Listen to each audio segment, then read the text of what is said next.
자, 이번 시간에는 2020년 사회계열 연세대학교 기출문제 같이 풀어볼 건데, 이 문제가 다른 문제들에 비해서 좀 공을 들여서 잘 만들지 않았나. 그러니까 연세대학교 논술을 대비하는 입장에서 수리 논술 문제가 어떤 스타일인가 라고 얘기를 했을 때 이런 스타일이야 라고 가장 잘 설명할 수 있는 문제처럼 보이고요. 통계 문제로 출제가 됐는데, 여러분 통계는 고교 교과 과정으로 보자면 이산확률 분포가 있고요. 이산확률 분포는 다시 그냥 아무런 특징도 없는 이산확률 분포와 이항 분포를 해석할 수 있는 두 가지 분포로 나뉘게 되죠. 그 다음이 연속확률 밀도 함수, 연속확률 분포인데, 이 연속확률 분포도 아무런 특징이 없는 연속확률 분포가 있고요. 정규 분포라는 게 있고, 정규 분포가 또다시 한 개체의 분포를 따지는 X의 분포와 여러 개의 개체를 평균 한번 낸 상태에서 이 평균값을 추론을 하는 X바의 분포. 그 다음에 실제로는 존재하지만은 집단이 너무 커가지고 조사하기 힘든 모평균이라는 값이 있을 때 이미 추출된 N명의 데이터를 바탕으로 모평균 값을 추정하는 신뢰도 추정이라는 내용이 있거든요. 그래서 제가 지금 6가지 종류의 통계 파트를 얘기를 했는데, 이산확률 분포 쉽죠? 이항 분포 더 쉽죠? 정규 분포 처음 공부했을 때는 낯설 수 있지만은 기계적인 거기 때문에 하다 보면 해결이 되거든요. 근데 은근히 우리가 수능 대비를 하다 보면은 신경을 상대적으로 좀 덜 쓰는 파트가 어디냐면은 연속확률 밀도함수 파트예요. 이 연속확률 밀도함수 파트는 기출 문제를 풀어보면은 거의 대부분이 직선 수준에서 그래프가 그려져 있고요. 어디부터 어디까지의 확률을 논하셔. 그러니까 확률을 논하시라고 하면 확률 밀도 함수의 전체 면적이 1이기 때문에 그 중에서 얘가 차지하는 비율이 그냥 이거 면적이거든요. 그래서 아무 생각 없이 면적 구하면 되는데 곡선으로 주어지는 경우도 드물어요. 대부분 직선으로 주어지기 때문에 실제로는 적분을 할 필요도 없고 사다리꼴이나 직각삼각형의 면적만 구하면 끝이 나는 형태로 이루어져 있거든요. 근데 이걸 문장제 문제로, 까다로운 문제를 풀어본 적이 없죠. 그렇기 때문에 약간 당황을 할 수 있었다고 봐요. 그리고 마지막에 문제에서 묻고 있는 거를 답을 할 때 통계적인 근거를 가지고 대답을 하는 학생과 그렇지 않은 학생이 좀 차이가 날 수 있는 그런 문제였고, 이 모범 답안에서도 제대로 특정 범위에서 확률을 얘기해야 된다 이런 게 암시되어 있지는 않지만 어느 정도 어디서부터 어디까지 이런 표현을 쓰고 있거든요. 그러니까 잠시 후에 이제 해설을 하면서 또 정확하게 얘기를 할 건데, 연속 확률 밀도 함수에서는 함수 값을 의미를 하는 게 아무런 의미가 없어요. 그러니까 정규 분포도 마찬가지인데 함수 값은 통계적으로는 의미가 없죠. 그럼 어디서부터 통계적 의미가 시작이 되는 거냐면 구간에서의 면적, 다시 말해서 확률을 얘기하는 게 통계적으로 유의미하거든요. 그래서 마지막 부분에 이걸 건드리느냐 그렇지 않느냐가 이 문제에서 고득점을 하느냐 아니면 그냥 평범한 점수를 얻느냐라는 걸 결정할 거라고 보여집니다. 자, 우선은 제시문란은 충분히 잘 읽어봤을 거고요. 새로운 소문과 기존 게시물과 비슷한 소문 이렇게 있는데, 새로운 소문이 아무래도 더 많은 사람들이 공유를 한다. 이걸 앞에 있는 제시문들하고 연관해가지고 얘기하자면 새로운 소문이 빠르게 많이 퍼진다라고 해석할 수 있고, 그 다음에 범죄의 중요도가 낮거나 높은 경우가 그렇지 않은 경우보다는 상대적으로 이제 양 사이드에 있는 낮은 경우랑 높은 경우가 퍼지는 정도가 컸죠. 그러니까 아주 중요한 소문도 많이 퍼지지만은 쓸데없는 가십거리의 소문들도 빠르게 퍼진다라는 것 정도를 제시문라에서 얻을 수 있고요. 자, 이제 문제 2-2번으로 가보면 우선은 한참 동안 뭘 해야 되냐면 fx하고 gx 숫자가 마음에 안 들잖아요. 근데 그걸 따박따박 그래프로 옮기는 걸 문제에서 요구했기 때문에 그래프를 그려야겠죠. 그래서 fx 18분의 x 이거 고려해서 그래프를 그리는 게 어렵진 않잖아요. 근데 x축에다가 필요한 숫자를 미리 다 찍어 놓으면 1이 있고 1, 4, 9 그 다음 11, 13 요 정도 숫자가 필요하고요. fx 같은 경우엔 기울기가 18분의 1 이거 정확하게 지키려고 노력할 필요는 없어요. 그 다음에 끝나는 부분이 13이니까 이렇게 연결을 해주면 되겠네요. 18분의 1 같은 숫자가 사용된 이유는 이거 면적이 1이 되도록 컨트롤하기 위함이고, 미정계수가 딱히 사용된 건 없기 때문에 우리가 이게 면적이 1이 되는지 확인해 볼 필요는 없겠죠. 저절로 맞도록 설정이 돼 있을 거고요.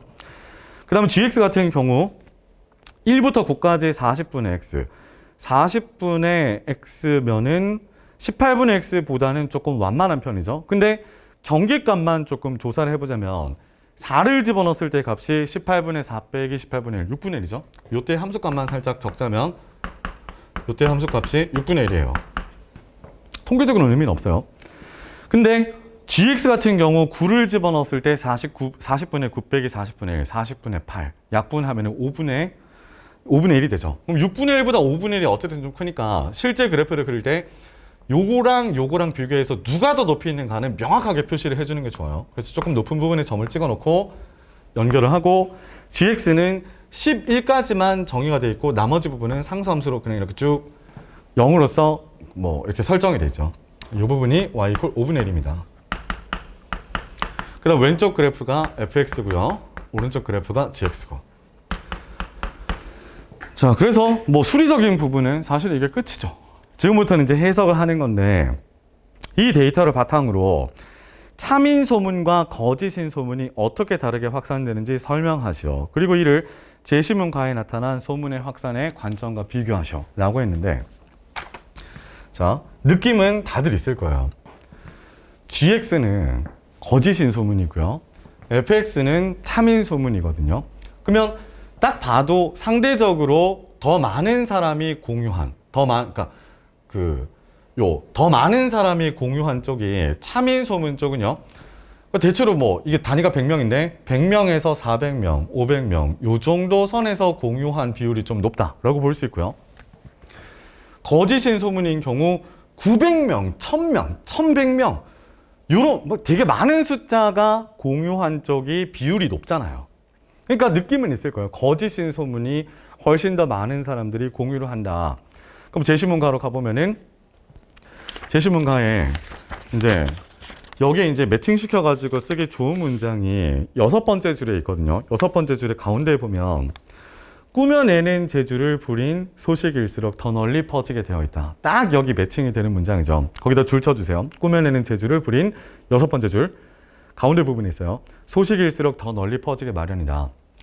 그럼 이제 정답은 결정이 됐어요. 이걸 바탕으로 이러하니까 저 말이 맞다. 제시문가에 있는 문장이 맞다. 라는 걸 일단 써야 되는데 이건 이제 연소확률 밀도함수니까 통계적인 데이터로 봤을 때 이러하다라고 얘기를 해야 되잖아요. 그러면 이렇게 얘기하는 학생이 진짜 많을 것 같아요.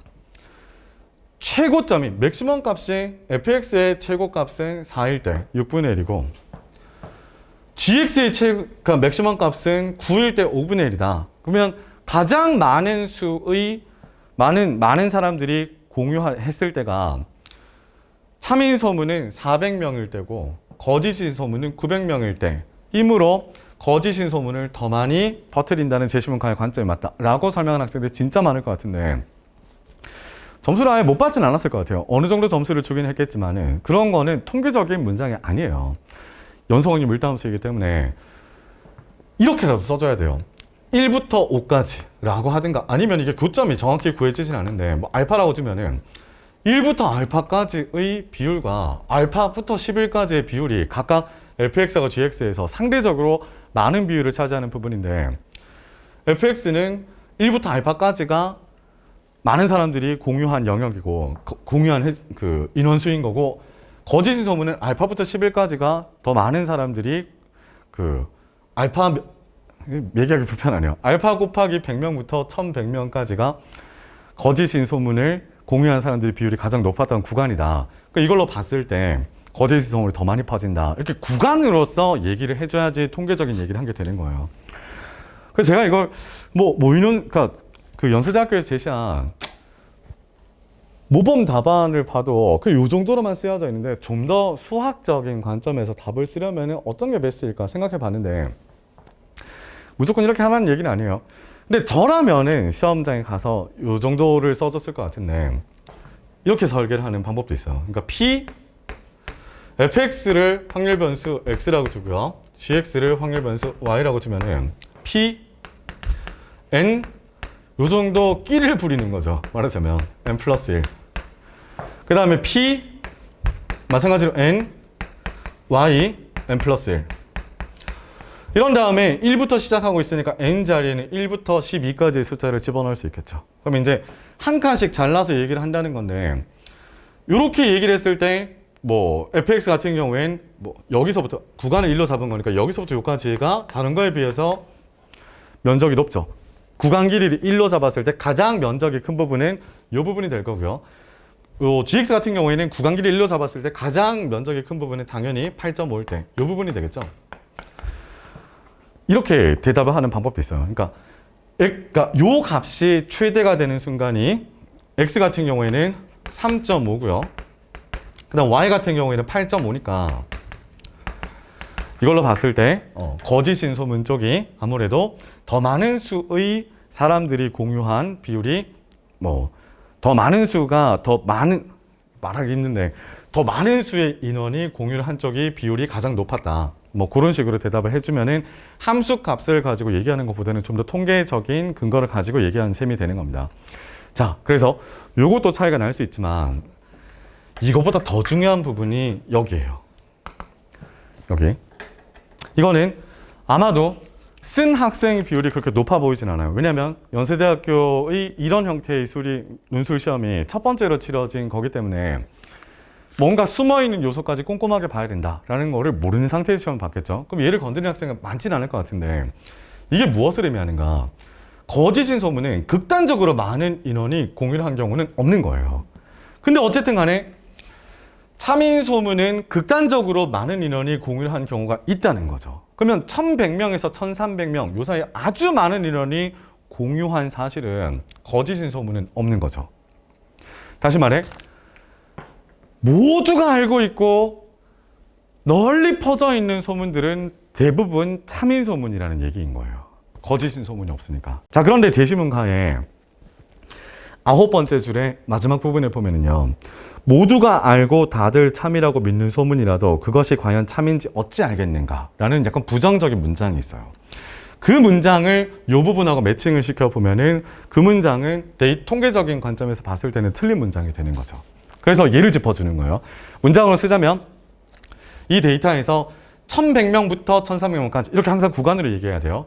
이 구간에 해당하는 사람들이 공유한 소문은 거짓인 소문은 없고 참인 소문밖에 없으므로 제시문 가에서 얘기하는 그 문장 그대로 써주면 돼요. 모두가 알고 다들 참이라고 믿는 소문이라도 그것이 과연 참인지 알겠는가 라는 문장은 틀린 문장이라고 할 수 있다 라고 마무리를 해주면은 뭐 그냥 만점 받겠죠. 요 정도까지 짚어주면은 구간으로 얘기하고 요거 짚어주면은 이 문제는 만점 받을 수 있을 겁니다. 상대적으로 어려웠던 문장인데 저도 이제 작년에 연대 수리 논술 대비를 시키면서 이 문제 때문에 통계 문제만 주장창 만들어가지고 연습을 좀 시켰었는데 작년에 이제 제대로 뒤통수를 맞았죠. 근데 다시 한번 강조하지만 통계에서 나오든 미적분에서 나오든 그딴 건 중요한 게 아니에요. 변수 잘 컨트롤하고 수학적으로 의미가 있는 부분은 수학적으로 대답을 하려고 노력을 하면서 답을 써주면 돼요. 어떤 파트에서 나오든지 간에 그건 중요한 게 아닙니다. 자, 수고하셨습니다.